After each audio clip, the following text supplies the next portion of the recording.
my best friends came over to me and said, Timmy just said she doesn't want to be your friend because you're black. That made me get mad and go walk out of class sometimes. And I would just go out of school and stuff. So this is the behavior I was talking about. She would get punished for leaving class when class was an environment where kids were calling her out for the color of her skin. There's so many layers of, if you look at the curriculum, it's mostly white. If you look at books, they're mostly white. And all of these things just disenfranchise our kids of color year after year after year. And now having adopted black kids and having to pretty much fight for them so much to get them what they need in school has changed my lens completely. If you're growing up in a home that doesn't have a college-educated black person and you're able to see one at school who's your teacher, that might signal to you that, hey, I can do this too.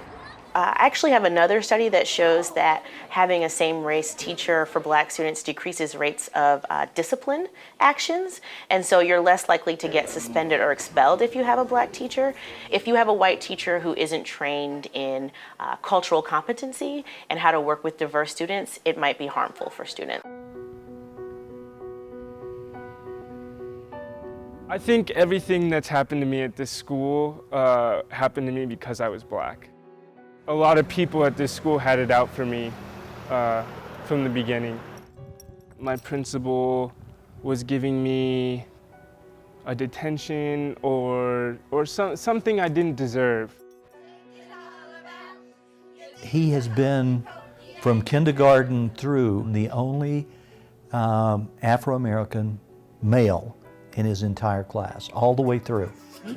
I think that it was especially difficult for him going to school and not having anyone that looked like him that he could reach out to.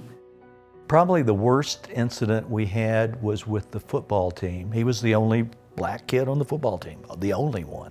He posted a picture of Zach going into the locker room after practice completely drenched, and it had been a hot day, and after practice, you know, they're all pretty sweaty, and it was a photo of him, and underneath it, it said, "This is Zach after a long day of picking cotton."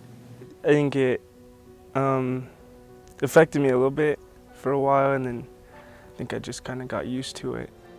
And the lessons I've learned as being a white mom and having black kids, how much institutionalized racism is in our school structure is absolutely phenomenal. And I never had to realize that before I had black kids. And yet this has been the truth for all black families as far back as we can remember. But because I'm white, I never had to look at that.